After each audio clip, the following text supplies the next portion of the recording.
Hello, welcome to Water Sign Philippines. So, ito yung reading natin for Water Sign. Take only what resonates, guys. Hindi ito magre-resonate sa lahat, So, kunin nyo lang yung mga messages na magre-resonate para sa'yo. Kung ikaw ay hindi pa nakasubscribe sa ating channel, pahitan lang ng subscribe button, notification bell. Ma-appreciate ko po lahat ng likes, comments, and shares. So, again, this is for Water Sign, Cancer, Scorpio, Pisces. Let's start your reading. By the way, this is love reading, guys.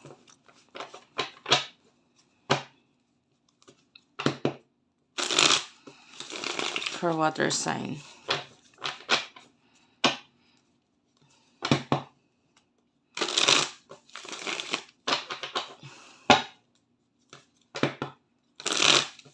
Okay, one last shuffle.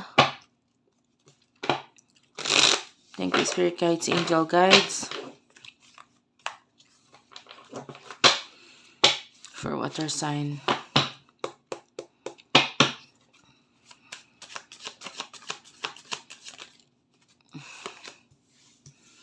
The Hierophant. The Nine of Swords. Okay. The Hierophant. The Nine of Swords. The Seven of Swords. Five of Pentacles. And the Five of Wands. Ten of Swords is here. Nine of Wands. So, nakakita ko na malaking problema sa'yo ngayon, no? I can see a very stressful energy. Maaaring umiiwas ka, lumalayo ka. With this person, with the Hierophant, I mean, merong taong nagsisilbing parang teacher or maybe siya yung parang kailangan mong sundin all the time. Maybe this is a boss, manager, or feeling boss. I feel like, maybe nagkakaroon ng pag-aaway, paglalabanan,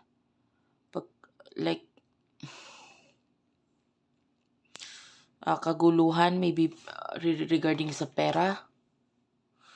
But I can see possible problem regarding dito sa bagay na ito. Na parang wala kang choice kundi umiwas na lang.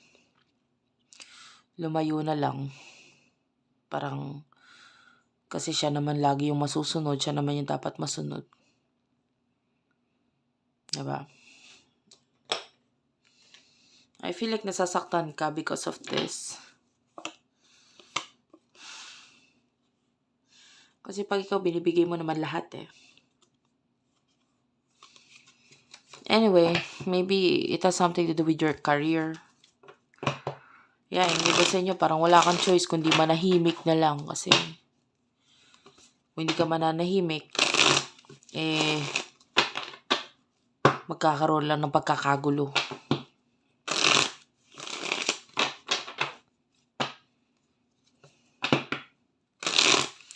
What is the advice regarding dito sa situation na ito? Ni water sign, ano yung advice regarding dito? Well, the advice for you, you do have here the Four of Cups. The Emperor is here. Okay. Seven of Wands. Four of Cups. I feel like kailangan mo, lalo na kung ikaw ay may kakayahan namang magsalita or mag-manage, or with the Emperor, this is you na may power ka naman to,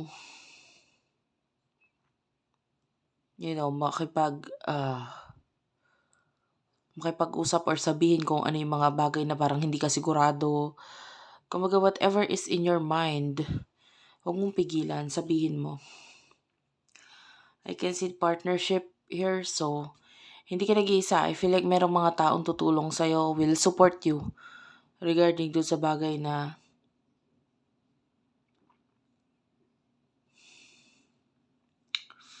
gusto mo sabihin. Parang may taong susuporta sa'yo.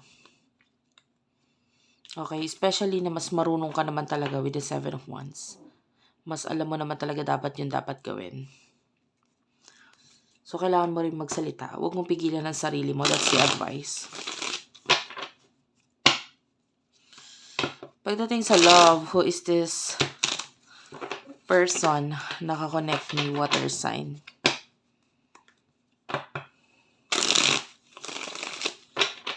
Sino itong person nakakonect ni water sign?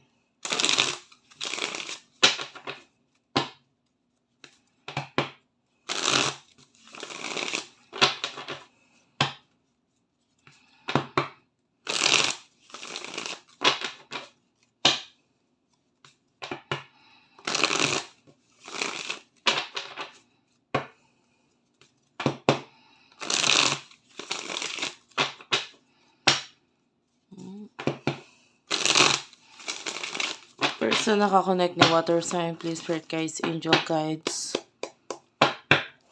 Person nakakonect ni water sign. Okay, bottom of the deck is the Page of Pentacles, Taurus, Virgo, Capricorn. Ten of Wands is here, Six of Cups, Strength card, Judgment, and one more card, please, spirit guides, angel guides. Ace of Swords is here. Bottom of the deck is the Two of Cups. If you're in a relationship, you have to save money. The Four of Pentacles is here. Kailangan mo mag-save ng money with this person. Kasi nakikita natin na in the future, there's possible bagay, like pag-uusap, like maybe offers na it requires money. Pero maybe kailangan nyo mag-ipon. This is possible na mag-cause or magdulot na maging masaya ka. Maging masaya kayo. I can see possible na pagta-travel in the near future with this person. So, para mas ma-enjoy nyo, yung wala kayong worries, wala kayong isipin, na kahit hindi kayo magtrabaho ng ilang araw, okay lang. Because you have savings, you have money. So, ayun, inaanuhan ka. Sinasabihan ka ngayon na mag-ipon ka para hindi ka mahangamba. Na kahit mawalan ka ng or hindi ka makapagtrabaho ng ilang araw, okay lang. Okay, so I can see near or possible pagta-travel with this person pagdating sa love. And then, for some of you dealing with the past, hindi kayo let go nitong past na to. Maybe there's a pause or pahinga dito sa connection ninyo. But with the Strength card, masyadong matibay ang pinagsamahan ninyo, ang connection ninyo nitong past na ito. Maybe you're dealing with your soulmate with the Judgment. And with the Ace of Wands, laging Ace of Swords, Gemini, Libra, Aquarius energy, lagi ka nasa isip nitong person na ito, hindi kanya basta-basta ila-let go. Hindi kanya ila-let go. Hindi kanya ila-let go. Okay, paulit-ulit ko sila sabi kasi maaaring ilang beses mo naramdaman na parang nila-let go ka na niya, na ayaw na niya, na parang bibitawan ka na niya, hindi siya bibitaw. Lalo pa ngayon na parang may pinangahawakan na siya, na maybe memories or words mula sa'yo, or maybe may nagiging dahilan siya lalo para hindi mag-let go ngayon. Hindi kanya basta-basta i-let go. What will happen in there? For some of you dealing with, if you're single, I feel like masyado magulo utak mo pagdating sa love. So, so that's why yung relationship, kahit napakadali lang para sa'yo makuha, kasi may mga tao naman na willing makipagrelasyon sa'yo, parang mahirap kasi magulo ang utak mo. Okay? What will happen in the near future for you? Water sign, near future for water sign, please.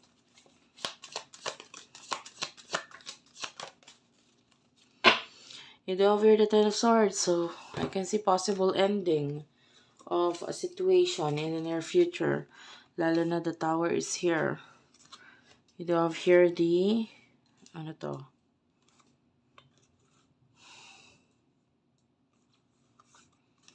You do have here the Four of Pentacles. So sabi ko nga kung ano man yung mga bagay na inipon mo, possible na may offer or may patutunguhan ka in the near future. And parang wala kang magagawa, wala kang choice kundi gawin itong bagay na ito. So sabi ko nga, kailangan, ngayon pa lang, kailangan mo mag-ipon. Kailangan mag-ipon.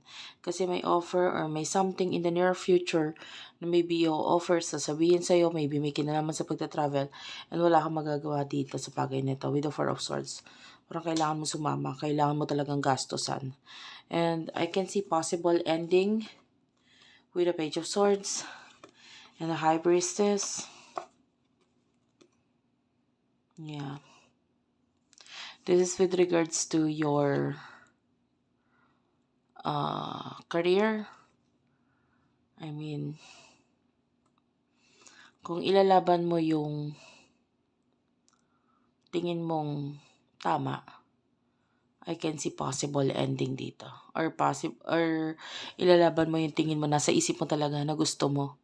And I can see possible ending dito sa bagay na ito. Okay. Thank you for watching, guys. I love you all. Sana nakarelate kayo, nakaresonate kayo. Please do like and subscribe to our channel. Unicorn Princess Tarot, Madam P TV, Virgo Philippines, Tapet Hapon TV, Water Sign Philippines, Madam P Vlogs, Libra Philippines. I love you all, guys. Thank you for watching and bye-bye.